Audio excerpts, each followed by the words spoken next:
อันนี้វាអត់ស្មុគស្មាញដូចកាមេរ៉ាសុវត្ថិភាពជំនាន់មុនទេកាមេរ៉ាសុវត្ថិភាពជំនាន់មុនតើបងប្អូនយកជាសិតហើយបងធ្វើការចំណាយទៅលើថ្លៃសេវារត់ខ្សែរត់អីច្រើនវាទ្រង់ទ្រាយលក្ខណៈធម្មតាអញ្ចឹងណាតែសម្រាប់កាមេរ៉ាសម័យថ្មីឥឡូវនេះអត់មានអីស្មុគស្មាញច្រើនទេបងប្អូនគ្រាន់តែយកទៅបោតចូលតាភ្លើងចូលទៅក្នុងកាមេរ៉ាតែប៉ុណ្្នឹងឯងហើយអាចភ្ជាប់វាចូលទៅក្នុងទូរស័ព្ទដៃយើងផ្ទាល់តាមរយៈ Wi-Fi នៅផ្ទះយើងបានអត់ចាំបាច់ត្រូវការក្បាល NVR អត់ចាំបាច់ត្រូវការ monitor អីមកដាក់ភ្ជាប់អីជាមួយស្មុគស្មាញហ្នឹងណាខ្ញុំចាំឲ្យកោបាត់បានធ្វើរូបបងអានេះយើងការពារមិនធម្មតាដាក់ដើម្បីតែថតទុកសកម្មភាពទុកមើលពេលក្រោយទេប៉ុន្តែវាជាអ្នកការពារអ្នកយាមកាមឲ្យទ្រព្យសម្បត្តិឲ្យផ្ទះឬក៏ហាងអាជីវកម្មបងប្អូនបានដូចជាពេលដែលមានមនុស្សឆ្លងកាត់ឲ្យវាផ្ញើសារចូលទៅក្នុងទូរស័ព្ទដៃយើងឲ្យវាបន្លឺជាសំឡេងជាភ្លើងសារ៉ែន speaker ផងវាធំហើយវាមានភ្លើងសារ៉ែនហើយនឹងមានអូតូបើកហ្វាទៀតនៅពេលដែលមានមនុស្សឆ្លងកាត់អញ្ចឹងបើសិនជាមាននរណាគេដែលគាត់មានគោលបំណងមិនល្អពេលដែលដាក់កាត់កាមេរ៉ាហ្នឹងគឺគាត់នឹងមានភ័យខ្លាចហើយអាចនឹងគេចបេះចេញពីកន្លែងនឹងភ្លាមអញ្ចឹងទៅក៏វាអាចជួយការពារទ្រព្យសម្បត្តិបងប្អូនការពារកុំឲ្យមានហេតុការណ៍កើតឡើងជាជាងយើងចាំមើលសកម្មភាពពេលក្រោយប៉ុន្តែកាមេរ៉ានេះក៏អាចបង្វិលមើលសកម្មភាពពេលក្រោយបានដូចគ្នាហ្នឹងគាត់ថាថែមមុខងារទៅលើការយាមកាមបន្ថែមទៀតទៅលើកម្រិត sensor សម្លេងអារ៉ាមនិងភ្លើងអារ៉ាមណាហើយបងប្អូនអត់ចំណាយថវិកាច្រើនដូចមុនដល់ទៅរាប់រយដុល្លារទៅបានមានកាមេរ៉ាសុវត្ថិភាពប្រើប្រាស់នៅក្នុងផ្ទះអានេះបងហើយបើបងប្អូនត្រូវការនឹងមានតម្រូវការប្លង់ច្រើនបងអាចយកមកគ្រាប់កាមេរ៉ាមកគ្រាប់ដែលមានប្លង់2ឬក៏ប្លង់3ទៅតាមតម្រូវការបងប្អូនសម្រាប់កាមេរ៉ានេះមាន3ប្លង់ប្លង់ទី1ប្លង់ទី2និងប្លង់ទី3នេះបងប្អូនងាយស្រួលតឡើងទៀតយកទៅតឡើងខ្លួនឯងបានទៅគាត់អាចដល់អត់ចាំបាច់រត់ខ្សែទេអត់មានរត់ខ្សែទេនេះដល់ទៅដុំភ្លើងមកជាការស្រេចណាអានេះដុំភ្លើងវាតែប៉ុណ្ណេះទេបងដោតចូលទៅក្នុងនេះបងដោតចូលទៅក្នុងកាមេរ៉ាប៉ុណ្ណេះមកហើយអានេះចឹងដោតចូលទៅក្នុងព្រីភ្លើងធូរជាងភ្នែក3បន្តិចទៅអានេះចាប់បាន2ប្លង់អានេះលើក្រោមចឹងហើយអានេះយើងចាប់នឹងយើងស្រេដៃចេះមកនេះហើយនេះយើងប្រវល់ជាលើក្រោមជួយ30តែយកអាចយកទៅតម្លើងខ្លួនឯងបានអត់មានភាពស្មុគស្មាញទេហើយសម្រាប់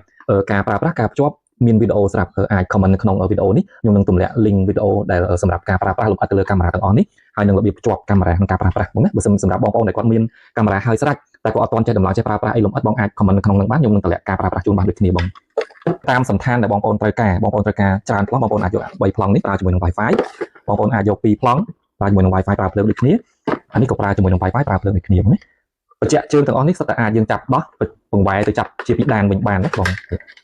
ឺបែបអញ្ចឹងណាបាទស្អាតទៅតាមចំណូលចិត្តបងប្អូនអានេះសលេខខ្មៅនេះខ្មៅសតនេះក៏សលេខខ្មៅដែរហើយហ្វាវាធំច្រើនបងពូល LED វាធំភ្លឺច្បាស់ស្អាតចាប់ color បានស្អាតណាប្រភេទទាំងនេះសុទ្ធតែមានភ្លើងសារ៉ែននៅលើក្បាលការជំនួយនឹងការយាមកាមកាមេរ៉ាទៅដាក់ក្នុងផ្ទះយាមកាមកូនតូចដែលគាត់មានទីតាំងចល័តក៏អត់សូវនៅមួយកន្លែងអញ្ចឹងទេជួនកាលគាត់នៅខាងក្រោមផ្ទះជួនកាលគាត់នៅខាងបន្ទប់ខាងលើផ្ទះឬក៏អីអញ្ចឹងទៅប៉ុន្តែគាត់ទៅដល់ណាយើងចង់ឲ្យមានកាមេរ៉ាទៅតាមគាត់អញ្ចឹងទៅបងប្អូនអាចយកកាមេរ៉ាប្រភេទដាក់លើតុចេះបានអានេះយើងដោតជាមួយនឹងខ្សែ Type C ហើយជាមួយនឹងមានឆ្នាំងសាកផុនវាដូចទូរស័ព្ទដៃយើងអញ្ចឹងហើយខ្សែ Type C ផុនវាណាអានេះយើងអាចប្រើប្រាស់វាជាប់ចូលក្នុង Wi-Fi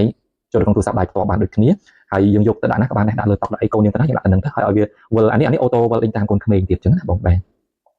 ហើយសម្រាប់បងប្អូនដែលគាត់ត្រូវការចាប់នៅខាងក្រៅផ្ទះប៉ុន្តែត្រូវការតែមួយប្លង់ឯងក៏បងអាចយកជាវយ៉ាងនេះបានអានេះគឺតែមួយប្លង់ឯងបងណានេះពងវិលបាន360ដឺក្រេហើយអានេះលើក្រោមជួយស្ដាំបានដូចនេះចេះនេះចាប់មួយប្លង់បងនេះកម្រិត5 megapixel បងប្អូននៅទីតាំងដែលគាត់អត់មានភ្លើងប្រើប្រាស់ជាធម្មតាតែអត់មានភ្លើងអ៊ីនធឺណិតក៏អត់ដែរ Wi-Fi ក៏អត់អញ្ចឹងបងអាចជាលក្ខណៈកាមេរ៉ាប្រើ SIM card ហើយប្រើ solar អានេះគឺជាកាមេរ៉ាប្រើ SIM card ប្រើ solar បងណាអញ្ចឹងគេមានកន្លែងដោត SIM card របស់វានៅក្នុងនេះបងមានដោតអង្ចងចាំនិងមានដោត SIM card ក្នុងនេះណាមានពីររុនទី1អត់ដោត SIM card និងរុនទី2ដោតអង្ចងចាំ memory card ក្នុងនោះទុកទិន្នន័យទុកវីដេអូដែលវាបានថតទុកបងហើយសម្រាប់កន្លែងជើងកន្លែងនេះវិញគឺវាប្រកបថ្មកាមេរ៉ាដើម្បីដើរនៅពេលយប់នៅពេលអត់មានពន្លឺព្រះអាទិត្យអញ្ចឹងពេលថ្ងៃឡើងមានពន្លឺព្រះអាទិត្យវានឹងសាកភ្លើងចូលទៅក្នុងជើងកាមេរ៉ានេះអានឹងសាកលឿនបងសាកមកផ្លែតពេញហ្មងណាហើយយើងប្រើទល់ភ្លើងអត់ដាច់តែកដាទៀតអានេះមើលបានដូចគ្នាចឹងដូចគ្នាមានភ្លើងសារ៉ែនអីយើងកាមដូចគ្នាទាំងអស់ណាតែប្រភេទពួកនេះគឺធន់មាំធន់មួយពីបរិយាកាសធន់ដោយសារវាជាប្រភេទកាមេរ៉ា solar ត្រូវការដាក់ខាងក្រៅហាក់ឲ្យហាភ្លៀងហាខ្យល់បានណាអានេះខ្សែរបស់ប្រទេស solar នេះខ្ទង់ប្រហែលជា2ម៉ែត្រតែបើសិនជាបងប្អូនត្រូវការដាក់ខាងក្រៅហើយយើងរត់កាមេរ៉ាចូលទៅក្នុងទីតាំងឬក៏គេឆ្ងាយបងប្អូនអាចកាត់តខ្សែនេះបានណាកាត់តប្រភេទខ្សែ Type C ងាយស្រួលកាត់តងាយស្រួលតម្លើងបងទៀតក៏បែបងាយស្រួលបងប្អូនដែលមានជើងពូពីដានអីស្រាប់ដែលអត់ចង់ចាប់ស្វានអីយ៉ាងណាបងប្អូនអាចយកជាប្រភេទគូនពូនេះ